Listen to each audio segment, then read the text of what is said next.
Hi everyone, welcome back to my channel. This is Studio Maze and I am Umbali, but you know by now. Y'all should know by now that you can call me Bazillions because we want the millions. I like that. Umbali wadi millions, you understand. You understand we manifesting or see manifesta or so we finally reached the end of the whole bedroom makeover, which was done like 2 weeks ago, but obviously because of content reasons you have to take it at small. You must worry about the future. There's no enjoyment. Here's my money. So this week I'll be showing you the final process of everything. So it's just the accent wall, which is the final parts of the room, and I'll just be going through the whole room with you. This project cost me around 3,500 rand. That's a rough estimate. That's not estimating the money that I used to go to places because I'm not mobile. So my biggest regret for this project was buying cheap paint. Please don't do that to yourself. Do not sabotage yourself like that. Never, ever. If paint is 100 rand, do not do it unless it's like 1 liter. Or like, guys, please just buy quality paint and just save yourself time and stress. This is the first of many projects that are to come, and I really hope that there are more to come. Firstly, really hope that you do enjoy it. So the overall design of the room, I wanted it to feel a bit more like an hotel. I really think I did pull it off. So you can comment down below if you think I did or didn't. Be nice. This was very out of my own boundaries because I'm normally a monochromatic person. I go black, white, or gray, or just probably like shades of like light cream white. So this is a step out of my comfort box, and I really liked the turnout of the whole entire room. It does really feel like an hotel, and at this point I really wish I was the one using that room. And without speaking too much, let's get straight into the video.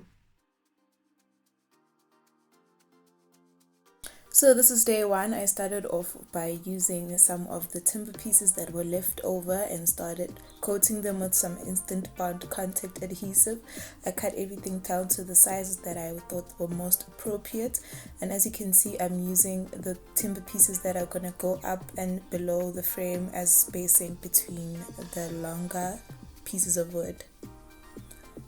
When the timber pieces were finally glued onto the wall, I started painting, but this is my biggest regret because I used a cheaper paint, which was enamel gloss of a cheaper brand, and it dissolved. So I had to buy another 5 liters of paint just to cover up what this paint couldn't get through.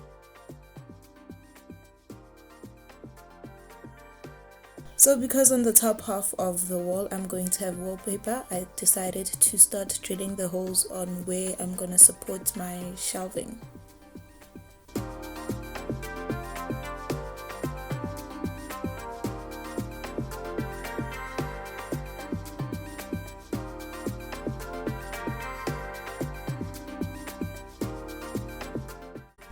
So on the next day it was time to apply the wallpaper, and I started off by mixing the glue, which was way too much glue for the project. I didn't know, so next time I'll definitely take that into consideration.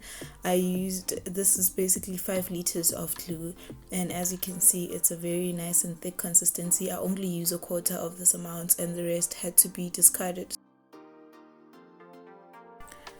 I cut down the wallpaper onto strips of the desired length of the wall and left about 10 centimeters for allowance so I can trim off the excess wallpaper, and I started applying it with a foam roller, which was amazing because it didn't absorb any of the glue. I started applying the wallpaper on the corner, leaving some excess wallpaper on the top to trim off and at the bottom. Because of the pattern is not too versatile, I had the allowance to just put the wallpaper however I wanted it and just overlap where there were thicker stripes. And as you can see, I'm leaving some excess wallpaper to trim off on the top and on the bottom.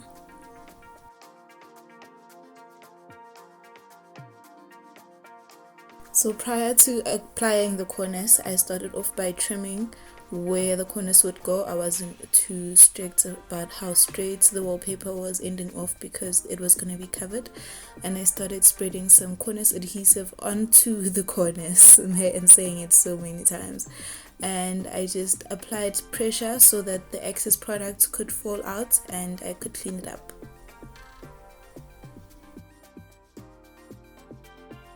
Onto the most exciting part of the project, the Pinterest belt shelf. So I started off by drilling holes in the same area on 2 belts that I got from Pep's store, which cost me around 160 rand. And I just started by drilling a hole. Because it was a very thick leather, I had to make sure that the screw actually goes through. So these are the self-tapping screws that I used to fix the belts onto the wall, and these are the holes that I drilled prior to applying the wallpaper.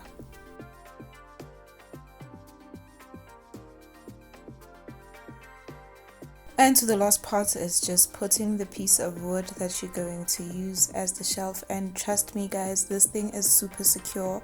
Because it was 2 large belts, I had to adjust it by drilling holes further up, and this is the final outcome.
So we've reached the end of the video, and I really hope that you guys really did enjoy it.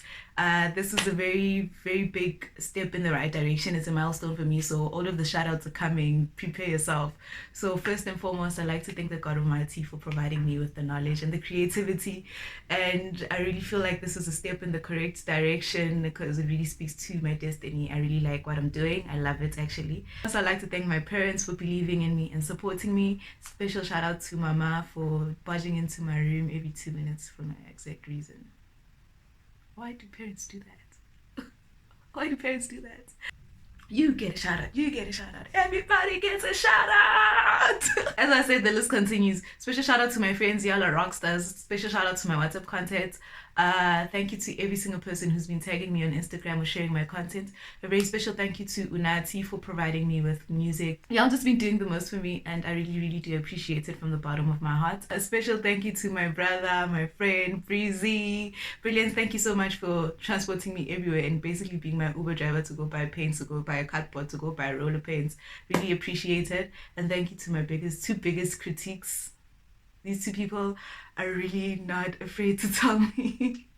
They have been giving me honest feedback from day one. So Lufuno and Andile, thank you guys for just making sure that I never drop the ball. I know Lufuno always drags me if my Instagram posts are not top tier. So really thank you for keeping up to date with me, and thank you so much, Nana, for all the encouragement and the judgment.